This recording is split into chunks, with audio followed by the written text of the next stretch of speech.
ஐயனார் துணையில அடுத்து என்ன நடக்க போகுதுன்னு வாங்க பார்க்கலாம். இங்க பல்லவன் ரொம்ப நேரமா கேட்டுக்கிட்டே நின்றுட்டு என்னதான் உள்ள நடக்குது போய் எட்டி மட்டும் பார்ப்போமே, வாசல் நின்று பார்ப்போம், ஏதாவது பேச்சு சத்தம் கேட்டுச்சுன்னா என்ன நடந்துச்சுன்னு சொல்லி நம்ம ஏதாவது புரிஞ்சுக்கிறோம் அப்படின்னு சொல்லி இங்கே பல்லவன் பார்த்தா போறாரு. அங்கே பார்த்தா ஒண்ணுமே தெரியல. என்ன ஒண்ணுமே தெரியல, சரி ஜன்னல் வழி ஏதாவது பாப்பா அப்படின்னு சொல்லிட்டு பல்லவன் பின்பக்கமா போறாரு. அங்கே பார்த்தா ஜன்னல்ல எல்லாமே தெரியுது. இங்க நிலா அழுதுகிட்டு இருக்கிறத பார்த்துட்டு என்ன அண்ணி அழுதுகிட்டு இருக்காங்க, கீழே என்னமோ புகையா எரிஞ்சுக்கிட்டு இருக்கு, என்னவா இருக்கும் அப்படின்னு சொல்லிட்டு இங்க பல்லவன் பார்த்துக்கிட்டு இருக்காரு. அப்பதான் நிலா, சர்டிபிகேட்டே இல்ல, இவ இனி என்ன பண்ணிட போறா, வாழ்க்கையில இவ எந்த இடத்துக்கு வந்துட போறான்றதுனால தானே இப்படி சர்டிபிகேட் எரிச்சிங்க, உங்களுடைய யாருடைய உதவியுமே இல்லாம என் சர்டிபிகேட்டை எரிச்ச உங்களா இனிமேல் என் வாழ்க்கையிலே கிடையாது. எனக்கு அம்மா அப்பா அண்ணன் யாருமே எனக்கு கிடையாது. இனிமேல் நான் ஒரு அனாதைன்னு நினைச்சுக்கிறேன்.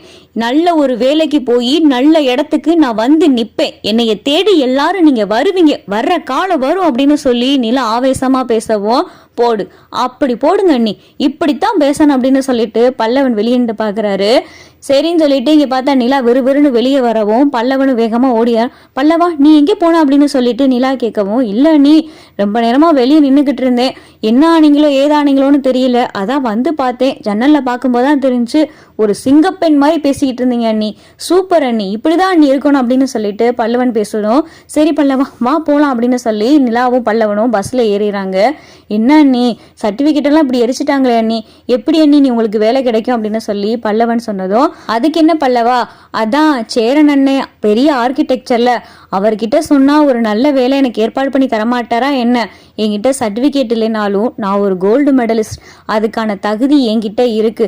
ஆனா என்னதான் பெரிய சேரன் அண்ணா மூலம் ஏற்பாடு பண்ணாலும் எந்த கம்பெனிலையுமே சர்டிபிகேட் கேட்பாங்க தான், எப்படியாவது சர்டிபிகேட் ரெடி பண்ணணும், சேரன் அண்ணன் தான் எனக்கு உதவி பண்ணணும் அப்படின்னு சொல்லிட்டு பல்லவன் கிட்ட நிலா சொன்னதும் அப்பதான் பல்லவனுக்கு ரொம்ப உறுத்துது. அண்ணி நான் உங்ககிட்ட ஒரு உண்மையை சொல்லட்டா அப்படின்னு சொல்லி பல்லவன் பார்த்தா சேரன் பத்தி சொல்றாரு. அண்ணி சேரன் அண்ணே வந்துட்டு பெரிய ஆர்கிடெக்சர் எல்லாம் கிடையாது, அவர் ஒரு சாதாரண கொத்தனார் அப்படின்னு சொல்லிட்டு பல்லவன் சொன்னதும் இதை கேட்டதும் நிலாவுக்கு அதிர்ச்சி ஆயிடுது.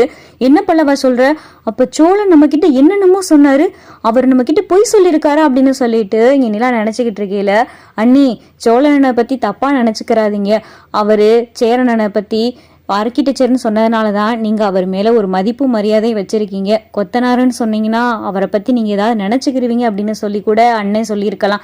அண்ணன் அந்த மாதிரி சொல்லியிருக்குன்னா 1000 அர்த்தம் இருக்கும். நல்லதுக்கு தான் சோழன் அண்ணன் பொய் சொல்லியிருக்கோம், தப்பாக யாரை ஏமாத்தணும்னு நினச்சி அந்த மாதிரி சொல்லியிருக்காது அப்படின்னு சொல்லி பல்லவன் சொன்னதும் நிலா அதை ஏற்றுக்கிட்டு, சரி பெற்றவங்களே நம்மளை எதுவுமே புரிஞ்சுக்கிறல, நம்ம சர்டிஃபிகேட் எல்லாத்தையும் எரிச்சு நம்ம நடுத்தெருவில் நிற்கணும் அப்படின்னு நினச்சிருக்காங்க, இவர் நம்ம இவ்வளவு தூரம் பாத்துக்கிறாங்க, குடும்பத்துல இருக்கிற எல்லாரும் நம்ம மேல அக்கறையா இருக்காங்க, பல்லவன் இவ்வளவு தூரம் நம்ம கூட திருவண்ணாமலை வரை வந்திருக்கான், நம்ம அம்மா இவனை நாயை விட கேவலமா வீட்டுக்கு வெளியே நிக்க வச்சாங்க, எல்லாத்தையும் பெருசா எடுத்துக்கிறாம இந்த அளவுக்கு என் கூட இவ்வளவு பக்கபலமா இருக்காங்க, சோழன் இந்த ஒரு பொய் தானே சொல்லியிருக்காரு, பரவாயில்ல அப்படின்னு சொல்லிட்டு நிலா மனசை தேத்திக்கிறாங்க. வீட்டுக்கு வந்துடுறாங்க. வந்ததுக்கு அப்புறம் பார்த்தா சோழனை பார்த்து நிலா முறைக்கவும், எதுக்கு இவன் நம்மளை பார்த்து முறைக்கிறா, எதுவும் வீட்டில் நம்மளை பற்றி எதுவும் சொல்லிட்டாங்களோ அப்படின்னு சொல்லிட்டு சோழன் மனசுக்குள்ளேயும் நினச்சிக்கிட்டு இருக்காரு. சோழன் பல்லவனை பார்த்து என்னடா என்ன நடந்துச்சு அப்படின்னு சொல்லி கஞ்சாடையில் காட்டவும், எல்லா உண்மையும் தெரிஞ்சிருச்சு அப்படின்னு சொல்லிட்டு பல்லவன் கண்ணை காட்டுறாரு. என்னத்தடா சொல்லி தொலைஞ்சு அப்படின்னு சொல்லிட்டு சோழன் பார்க்குறாரு. சேரன் அண்ணே ஆர்கிடெக்சர் இல்லை, அவர் சாதாரண கொத்தனார் அப்படின்ற உண்மை தெரிஞ்சு போச்சு அப்படின்னு சொல்லிட்டு பல்லவன் கண்ணை காட்டினதும் ஐயோ போச்சு அப்படின்னு சொல்லிட்டு சோழன் பார்த்தா இங்கே திருன்னு முழிக்கவும், அப்போதான் நிலா அழுக ஆரம்பிக்கிறாங்க.